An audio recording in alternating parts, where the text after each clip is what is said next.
तो भावा गल ही जगह कौन दीवाना कौन दीवानी के देखले दीवाना दीवानी कहता कि ने नचावा तारू पागल बनावा तारू आ हमरा फेरा में रहेलू हर पल हर पल हर पल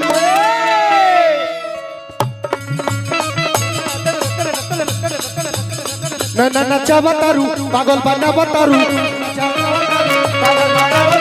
न नचावा तारू पागल बनावा तारू ए हमरा फेरा में रहेलू हर पल हर पल हर पल ए डार्लिंग डार्लिंग हो तो हर छोना हो कि प्यार हो रियल मिले में आज पल करेलू कि प्यार हो रियल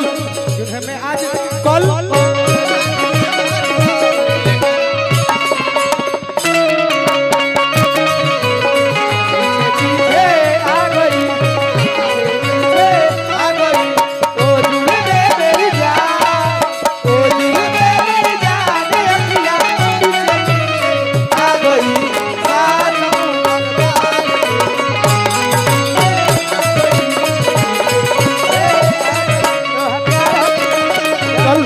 में आज कल करेलू तो हर चोना हो कि प्यार हो रियल मिले में आज कल करेलू नोट गड़बड़ लगाइलू नोट गड़बड़ लगाया मिले में आज कल करेलू लगाओ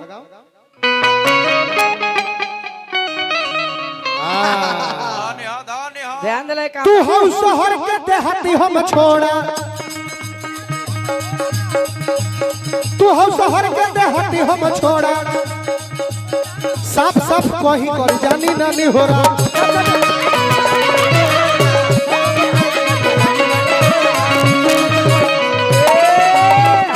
तू हम शहर के देहाती हम छोड़ा साफ साफ कहीं कर जानी नानी हो रहा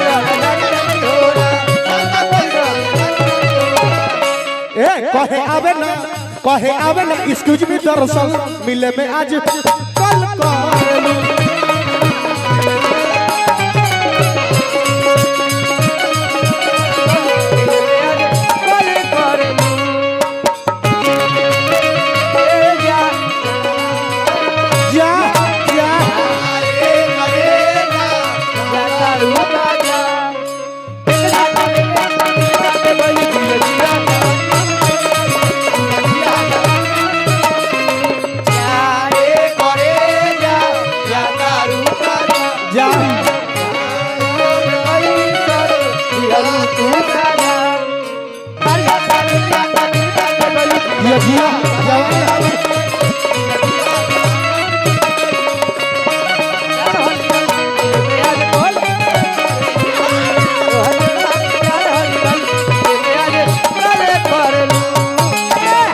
बस यही तो मिला लेना है गलती फिरोज मियाँ जे हो बन गइल तो बना दे आ ना बन तो हटा दो हालांकि तू को मिजाजी ना हो मिजाजी हो अगर जो मिजाजी तू ना रहता तो अपना बहन के कछिया ना चटता जाए फिरोज भाई अब कौन भाई अपना दीदी के हिते हवे नो एगो सारा बड़े हमर बेंजू बजावे मौका मिलेला त आदमी कबो कल मर मजाक कर लेवे लाइन का यूनिस मियां के लड़की गलती ना नु कहनी है तले ला अंतरा ले लो ए वाह वाह वाह वाह वाह वाह वाह तेरा वही पर जो को गजरती चढ़ली जवानी चल पन्नानी में कटल जाव चनी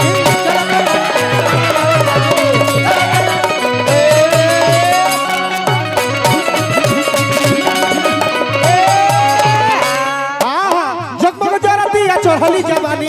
चल पन्नानी में कटल जाव चनी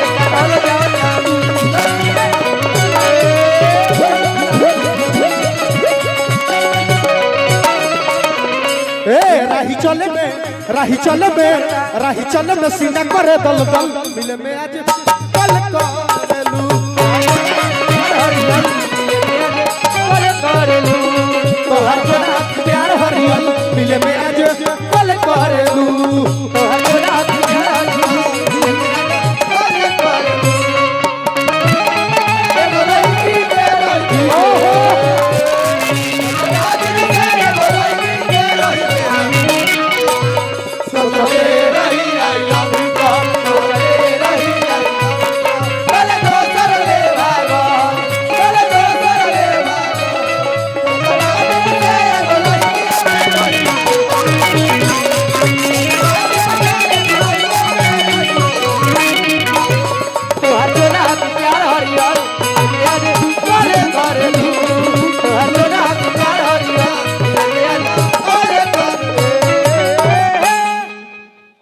कहावतो एक कहिगो बढ़िया बढ़िया कहल बा का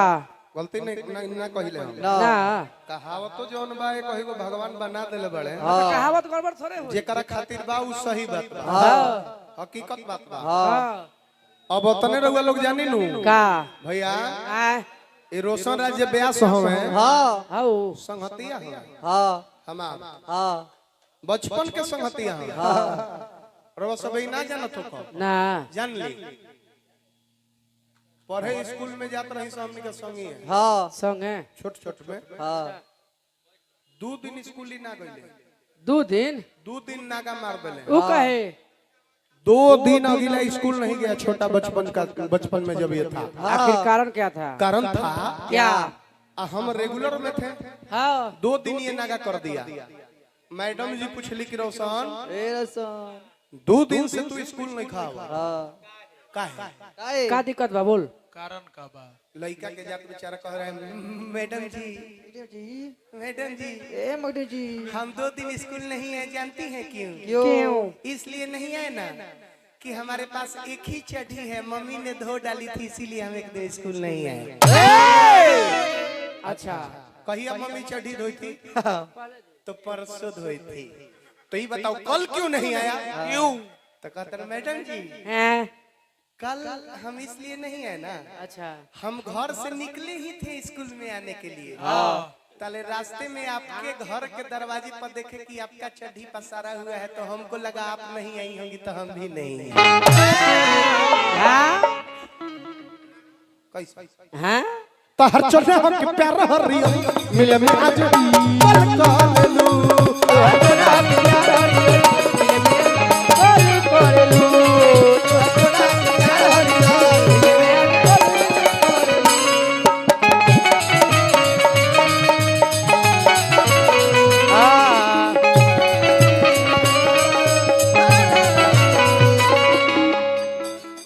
का बजौला हो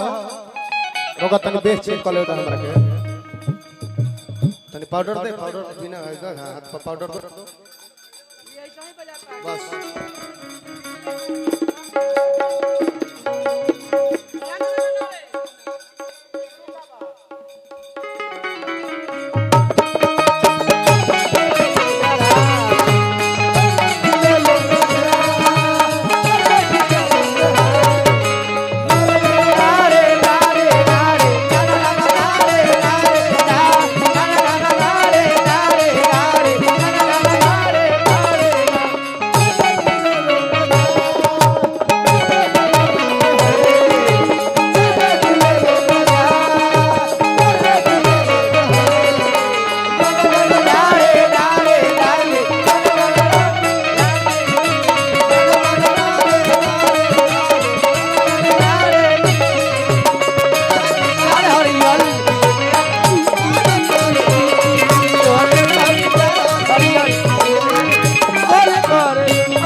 एक दिन के बाद बा चाचा दिनेश नया कंटेंट मिलल बा तोरा रोशन भाई के मेहरारू खाना तो बढ़िया बनाइबे करेली हां लेकिन ये जो है ना बहुत नौटंकी बाज आदमी है हां रोशन ब्यास जो है बहुत नौटंकी बाज आदमी है तू काहे जी इनकर मेहरारू खाना बना के रोज देवे हाँ आई मर्दवा कहस करे खाना ना खा खाना यहीं का बनेला ए हटा हटो तोर खाना हम ना खाए ना हाय खाना बनवले बड़े हाय दाल यहीं का बनेला हैं? हाय सब्जी यहीं का बनेला हैं? बताओ तो मैं झाटी का भूर के सवाद उलट पलट के देखस मेहरारू इनकर लक्षण देखत गल 4-5 दिन हां एक दिन खाना ले आइल इनका आगे दाल भात तरकारी बनौले ले आके परोसलस चढ़ चढ़ ओमे कैसन तो बाल के गुछा रहे कले खाना गल तो हां तारा जी खाई ना तो कहत रे रे हाय खाना में कैसन बाल बरे रे तमौगी कहती है राजा जी रहुए नु कहिले कि खाना में झटियो भूर के सवाद नहीं गई से आज उहे डाल देले बनी खात रहे हाँ रमेश जाके खा लियो चुप आहू सब ने होई रोक लेबो पब्लिकवा सिखाओ तारा हमरा के हैं ना हम पूछी जीत जेब तू जीत जेब लबर आंख झाप दे गावत काहे नहीं हम बजौती अब बताइए ना एक कहता है हमको बोल रहा है कि प्रसंग आइए आप लोग बताइए प्रसंग गाएंगे तो आप लोग को अच्छा लगेगा ना। कि अभी जो गा रहे हैं यही अच्छा लग रहा है? बताइए, यही अच्छा लग रहा है ना? 12 चिन्हते नहीं राम जी के जन्म हो गल बा काल है। जन्म बोले हनु ये राम भइले राम के जन्म तो जन्म उपलक्ष में नहीं सगोनी सब। अब भाई सारा नैकन लोग बैठल है, जो फरमाइश करेगा वो ना होगा जी। हाँ जी। गलती हाँ। का चाचा अब तो वो घड़ी से कहानी चलत रहा देखनिया ना, तो हम सोचनिया कि तनी सबेर हो गल बनू तो तनी ले दरी मार दी एगो काम करी रो तनी हिनका से बतिया ली, एकर बाद रो हमरा से बतिया ली, बतिया ली जा अपन बतिया लो भैया सबे के मैनेज होके चले मैनेज क के चले कब हमारा देखे के बना वो घड़ी से हम प्रसंगे गावत रहनी सुमिरन से ले वो ताल ले तब के भइला के तनी आदमी तनी शांत मूड बैठल हो तो तनी हंसा दिया चुटकुला उटकुला कह के खिला दिया। तुरंत बारू इंस्टाग्राम से होटल में मिल जाई आई हो आराम से, होटल में मिल जाई आई हो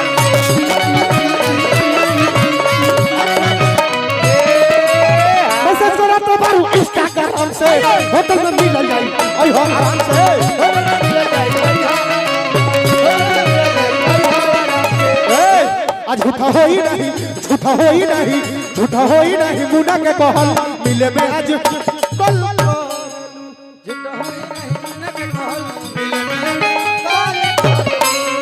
झूठा होई ना प्रदुमन के कहल मिले में आज